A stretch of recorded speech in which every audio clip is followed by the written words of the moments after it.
Why? Your brain wants instant gratification's a version of you that knows exactly what to do. Save more, spend less, invest early, think long term. That version of you is completely rational and almost completely powerless against the version of you that wants things now. Not tomorrow, not next month, not in 30 years when the compound interest kicks in. Now, this isn't a personal failure.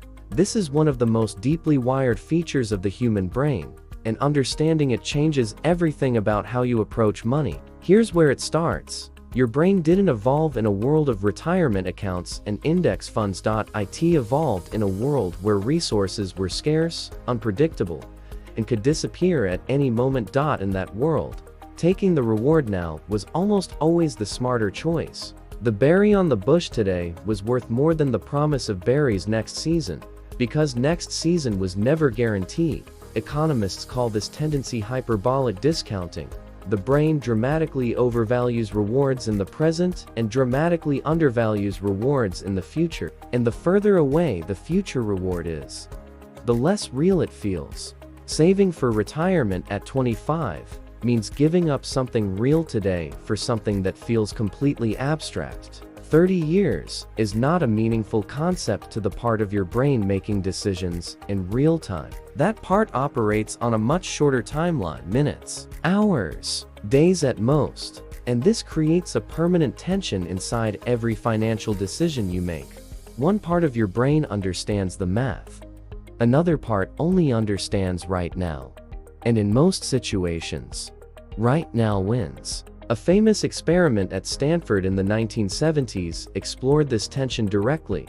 Children were offered 1 marshmallow immediately, or 2 marshmallows if they could wait 15 minutes. Some waited, most didn't, and the follow-up research showed that the children who waited went on to have better outcomes across almost every measurable area of life. Better finances, better health, better relationships. But here's what the original study missed, and what decades of follow-up research eventually revealed.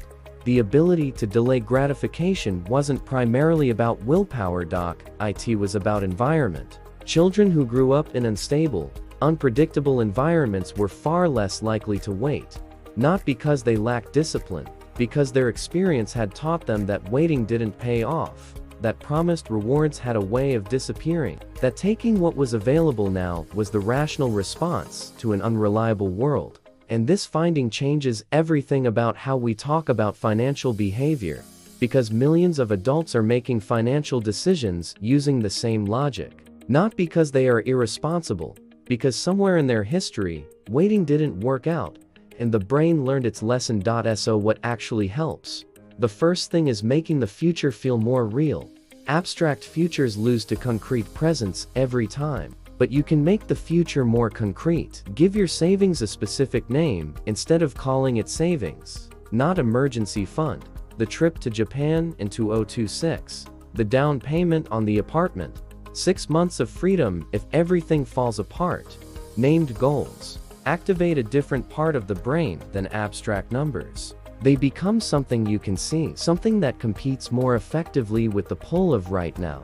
The second thing is reducing the friction of good financial behavior and increasing the friction of impulsive behavior. Automate your savings so the decision is never made in real time. Because in real time, right now almost always wins. Remove the decision entirely. The money moves before you feel the pull. The third thing is understanding your own history with delayed rewards. If waiting has consistently not worked out for you, your brain is not broken. It adapted rationally to irrational circumstances. But those circumstances may have changed, and the brain can learn new patterns. Slowly, with evidence, with small wins that prove that waiting does pay off. Every time you delay a purchase and the money stays in your account, your brain registers that. Every time a savings goal is reached, the reward system updates. Not dramatically, not overnight, but consistently. The brain that learned to take the marshmallow now can learn to wait. It just needs a reason to believe the second marshmallow is actually coming. Most financial advice treats instant gratification as a character flaw to be overcome. It isn't. It's a survival mechanism that helped your ancestors stay alive. The problem isn't the mechanism.